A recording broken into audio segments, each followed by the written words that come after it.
अस्सलामु अलैकुम वरहमतुल्लाहि वबरकातुहू। अज़ीज़ान मिल्लत इस्लामिया, आप तमाम उम्मती को अबू फजल की तरफ से सलाम मर्द है। घर में बैठी पर्दा नशीन इज़्ज़तदार माँ और बहनों को अबू फजल की तरफ से सलाम मर्द है।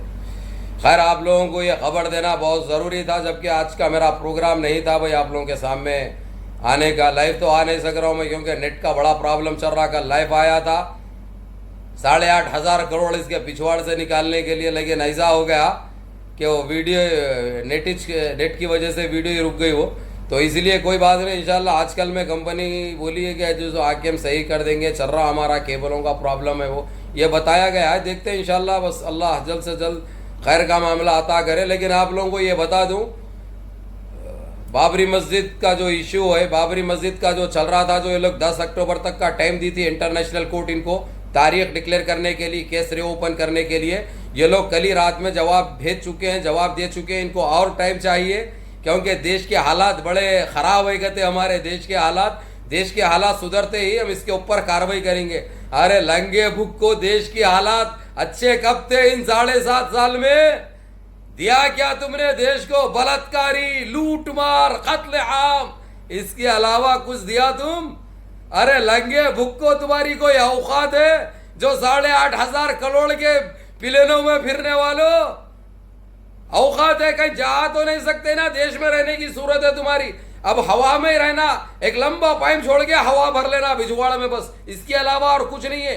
रही बात जो तुम टाइम मांगे, फिर देश के हालात खराब है। अरे तुम जब से आए देश बर्बाद होके रह गया, देशवासी तबाह हो गए, देश की इकोनॉमी जीरो हो गई।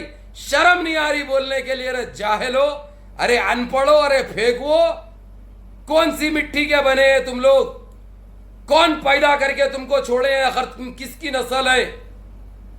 तुम नस्ल किसकी है? रे फिरका परस्तों, आतंकियों, बलात्कारियों, टाइम चाहिए। और देश के हालात खराब है।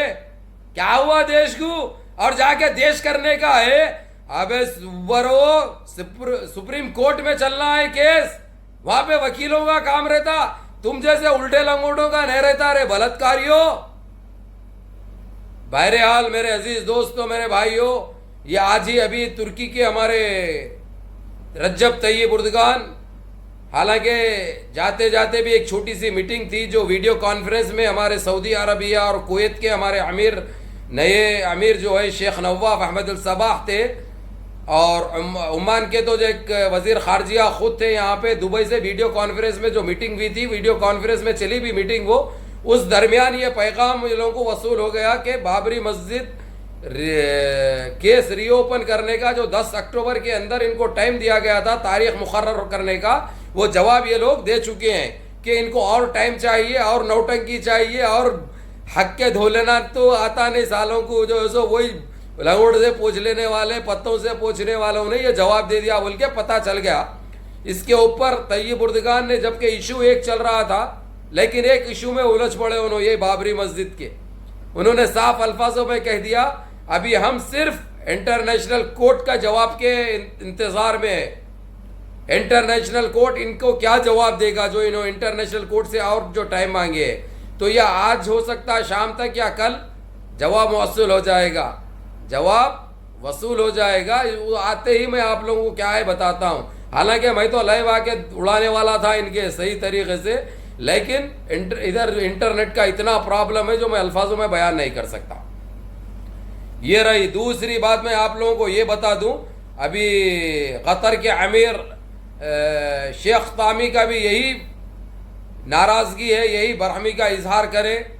जिस तरीके से रज्जब तय्यब एर्दोगान ने जो करके निकल चुके हैं, अभी तो वो ऑन द वे होंगे, यानी हवा में उन्होंने इंशाल्लाह हो सकता है एक आधे पौन घंटे में उतर भी जाएंगे तुर्की। उसके बाद उनका फोकस सिर्फ, उनका दिमाग इंटरनेशनल कोर्ट के जवाब के ऊपर रहेगा। उसके बाद ये लोग ये तय कर चुके हैं, जो जीसीसी की जो वीडियो कॉन्फ्रेंस जो मीटिंग हुई थी, मीटिंग में ये बता दिए हैं लोग, रज्जब तय्यब एर्दोगान को और शेख तामी को ये जवाब दिए हैं ये लोग, जैसा आप लोग करेंगे हम आपके साथ हैं, आप लोगों के साथ है। रही बात, हम तो जीसीसी से कंप्लीट बाइकआउट करेंगे और इनके ऊपर पाबंदियां भी आयद करने के लिए ओआईसी तक चले जाएंगे, जबकि ओआईसी तो एक पाँव पे इनके ऊपर पाबंदी आयद करने के लिए। इसमें शामिल किया जाएगा ओआईसी का ग्रुप, उनके मंदूबीन जाएंगे यूएनसीसी, यानी अक़वाम मुत्तहिदा जिसको कहते हैं। अक़वाम मुत्तहिदा के हाथ में ये इख्तियारात रहते हैं कि जो चाहे उनके ऊपर पाबंदी आयद की जा सकती। तो बहरहाल अब अज़ां भी शुरू हो गई, थोड़ा सा मेरे को 1 मिनट के लिए रुकना पड़ेगा। अल्लाहु अकबर, अल्लाहु अकबर।